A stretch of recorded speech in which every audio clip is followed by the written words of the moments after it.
The sports card industry is an exciting and eye-catching market that offers lots of rewards and risks. Unlike other types of markets and investments, you can watch it change on live television in the form of a fast-paced game, forcing you to make split-second decisions on whether you should keep or sell your cards.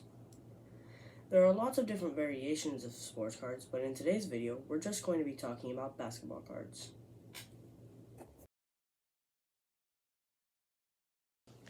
The only real way to start a video about the history of something is explaining on where it all started. Now, it's not confirmed because there's no written documents, but lots of evidence points to the fact that two guys named Peck and Snyder invented baseball cards in 1868. They ran a baseball shop. They just sold baseball equipment, and the cards were never meant to be anything big, and they just had the teams on them. It was just a advertising opportunity for the two.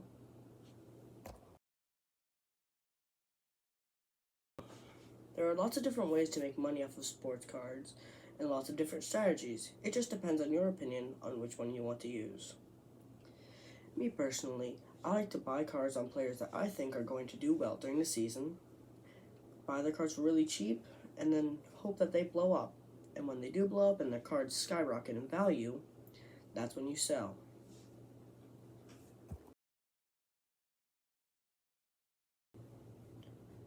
Another way that you can make money off the sports cards industry is by wheeling and dealing.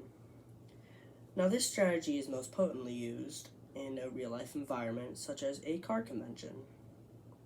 Now, what you're going to want to do to make money off of this is you're going to go around and find cards that you think are going to be worth a lot if you buy and then sell them. So basically, say a card is worth $300, and you think that you can get it for cheaper and then sell it online for $300. You should go up to the person or whoever is selling the card and try to make deals with them.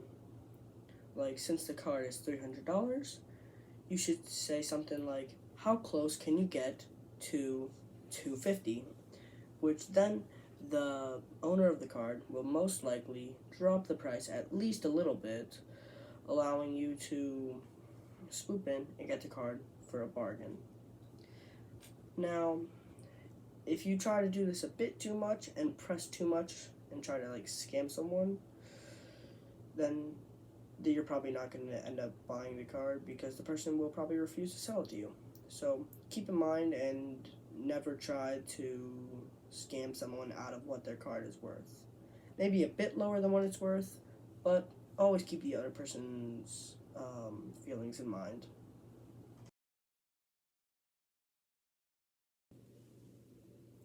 The final strategy that I'm going to be talking about in today's video is online market. The online market is a great place to find cards for much less than what they're worth. This will most likely be from people who are uninformed about what they're selling. The different things that you can, and websites that you can do this on are eBay, OfferUp, and Facebook Marketplace, just to name a few. Now, if you're looking for something to make sure you don't get scammed or something, eBay would be great because they have the money-back guarantee on some items. Now, if you're looking for a good deal and just trying to get something for much cheaper than what it's worth, then Facebook Marketplace would be the place for you because there's no money-back guarantee, which also heightens the risk of you getting scammed. Now, OfferUp, I've never used it, but I've heard of some people who have used it and have left good reviews on it.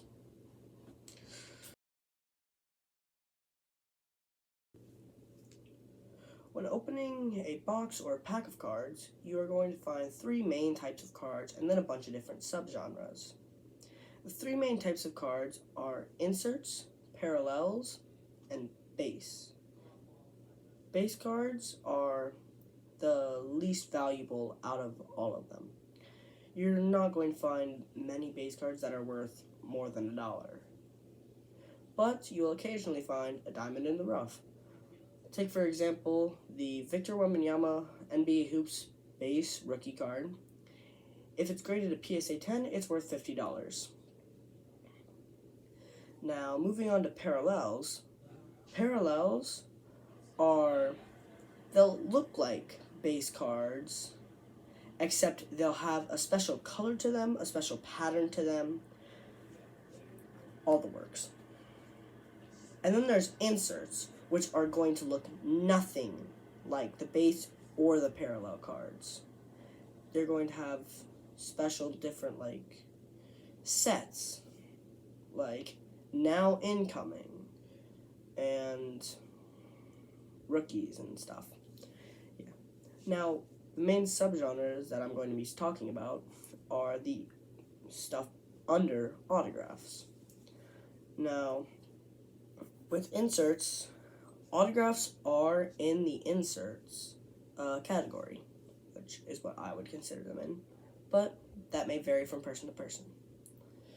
Now, autographs can be two main types. The ones you're going to find in boxes are sticker autographs. And on sticker autographs, it's just going to be a sticker with the autograph of the player on the sticker. And then there's going to be on-card autos, which means you will have to take the card in person to the player, and the player will sign it. Obviously, on-card autos are worth so much more than sticker autos. Now, then there's RPAs.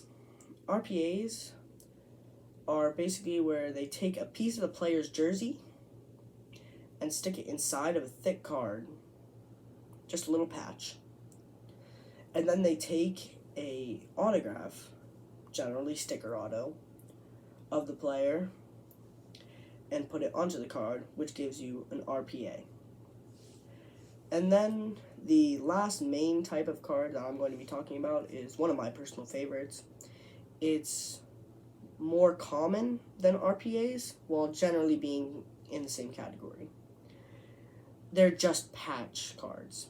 It's just going to have a piece of the player's jersey inside of the card, and the patches can vary. Like, you could get a game-used patch.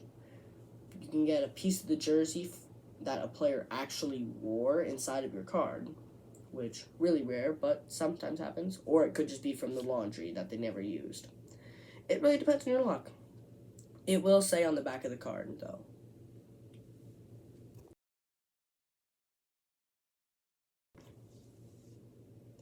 Moving on to grading. Grading is basically, to put it simply, you send the card in through the mail or through a local shop. Some of them offer it, some of them don't. Mine does. But you send them into a company where a person then looks at the card, checks if there's any scratches or minor details that are off, and gives it a rating from 1 to 10. Some companies will do 9.5 and points, yeah. But the main one is PSA, and PSA does not do points. Now, a PSA 10 means the card is in perfect condition. There is quite literally nothing wrong with the card. Looks perfect. A 9 is near perfect.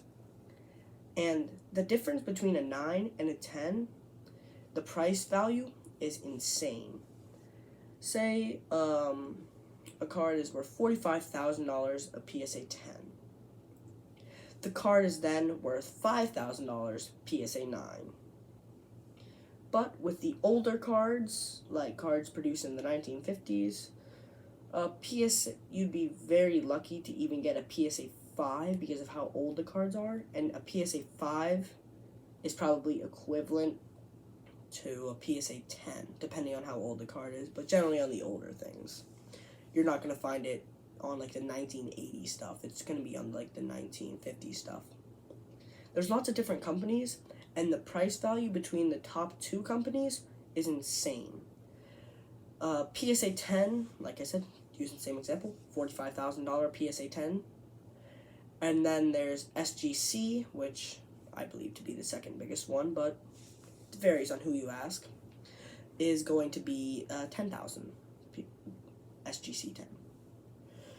So you generally want to send it into PSA, but their prices are higher and their turnaround times are slower. So you will get you send in an SGC card, you send a card into SGC, you will get it back much faster than if you send it into PSA, and it will be much cheaper by around $10. Yeah.